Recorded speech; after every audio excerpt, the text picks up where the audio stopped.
Hi, this video is a tutorial on slap tonguing on single reed instruments.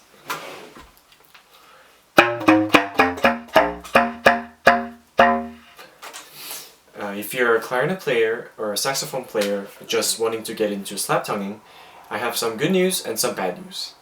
Good news is that anyone can teach themselves how to do it. The bad news is that, first of all, you have to practice a lot in the beginning, and it kind of hurts. It'll destroy your reeds and a little bit your tongue, and probably change the curvature or the facing of your mouthpiece rather quickly than normal, because the reed makes aggressive contact with the mouthpiece.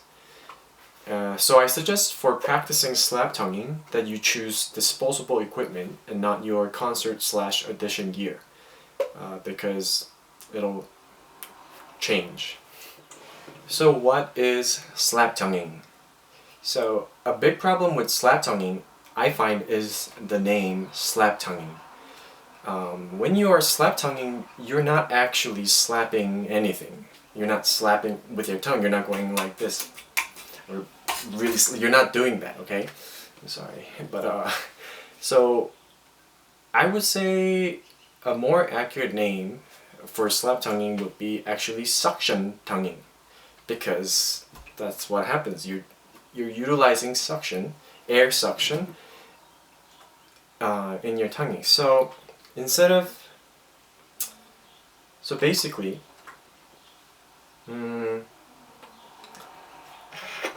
so you know how people say you shouldn't be doing that, you know?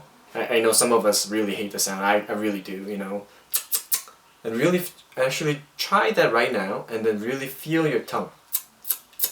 And try to really analyze what the tongue is doing. Like, how is that sound happening? Now, if you don't know how to do this, or like what I'm doing is that I'm just pushing near the tip of my tongue against the roof of the mouth, and I'm going kind of sucking in air. So the air is going this way. Now slap tonguing, or suction tonguing as I like to call it, is basically you're reversing it. So you're going this way instead of that way. So it doesn't sound the same as, but you're going. Now you have to start with the reed already, the tongue already on the reed, and basically what you're doing, so you're a lot of your tongue, I would say about that much tongue, stay here, and then you are pushing air into it, creating like a little chamber of air bubble, and then you're pushing it so much that you're pushing it off, like. Okay, so just try this one more time. Okay, it's like really awkward, but try to make it as audible as possible. Right, and then do the same thing on the reed. Okay.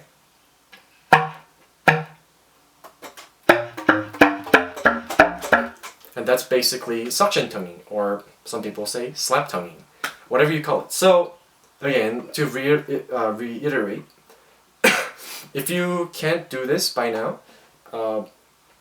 what I find is that I actually practice doing this when I'm without my instrument. So I would just, this is maybe a little weird, but I would be waiting for the bus or waiting for the train. I just go, or, and then actually what I like to do is that, and this is a little bit different than when I actually use the reed, but I try to, instead of getting all that part on the reed, when I practice by myself, I like to just, there's a tip against the roof of the mouth, so it sounds more like, because I find that's actually closer to the sound of slap tonguing, okay? And it feels closer. Now,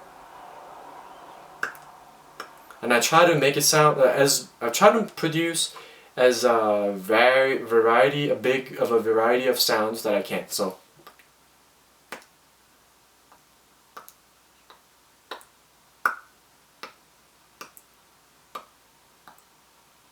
it seems so silly, but Now when you go on your instrument, just try on your... actually, it might help just to practice on your mouthpiece.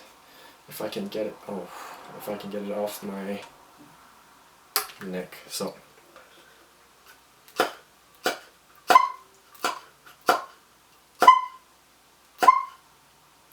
and then move on to the neck.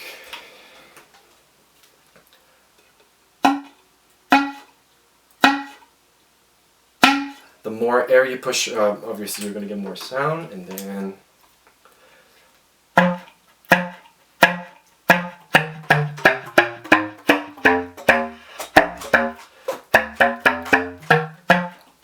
so for my composer friends, actually I want to maybe talk a little bit about what slap tongue doesn't do well. So again, I'll demonstrate slap tonguing. And I'll try to be as fast as possible, increasingly.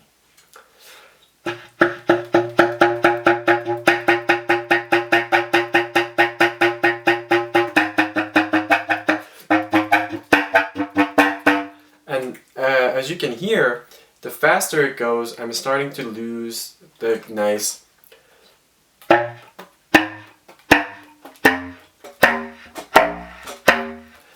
and that's partially because in slap tonguing, basically the part of the sound comes from should I say echo or the reverb?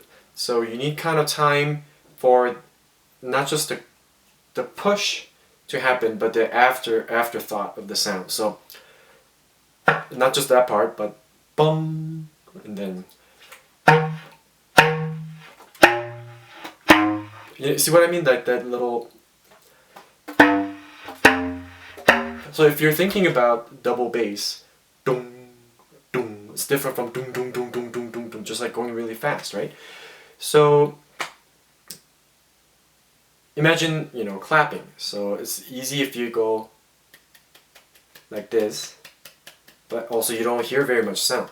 But as you hear more sound and try to increase the gap, it's harder and harder to do it faster and faster. Same thing with slap tonguing, is that because the sound is created by the very aggressive use of the air against the reed, it takes time for your tongue to get back on there.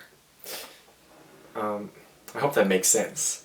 Okay, so now another thing is that while slap tonguing works very well especially in the lower register of the bass clarinet and the lower instruments like tenor saxophone, baritone saxophone, but as we start going up, I'll try to go up as high as possible, and I'll stop when I start sounding kind of bad.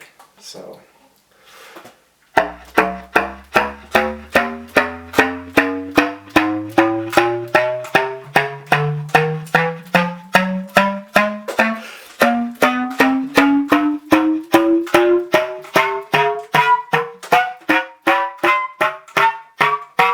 So you get the idea. Like I can still force it as I go up to make the slap sound happen, but you start losing the actual core sound itself, the pitch. But I know some of you composers out there going, "Oh, that's such a cool sound.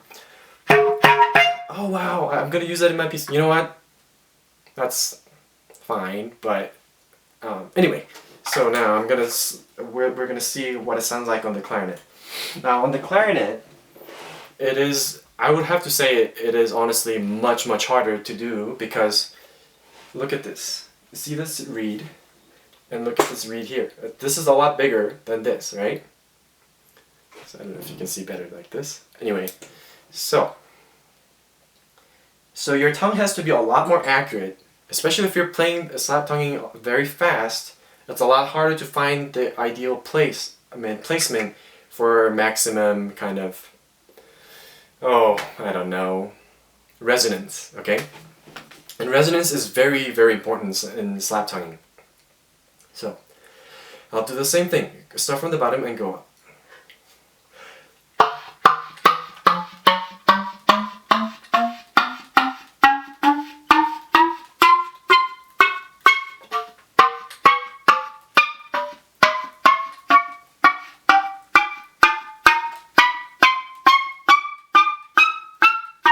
So as you can tell, so the slap tonguing for good sound, I guess, on the clarinet is actually more limited than on the bass clarinet. It stops way sooner, I find.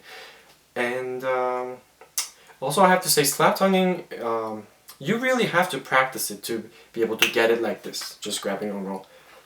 I just failed, so I have to really take time, find the place, and then do it. You know, it's not easy per se, I guess, unless you practice it all the time, and I don't, because I don't have infinite number of reeds, you know.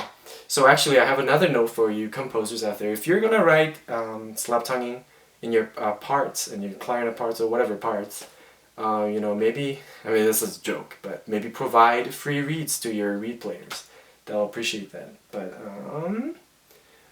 what else? I think that's it, actually. Thank you so much for watching, and if you have any questions, please leave a comment or shoot me a message, and I'll try to get back to you as soon as possible. Thank you.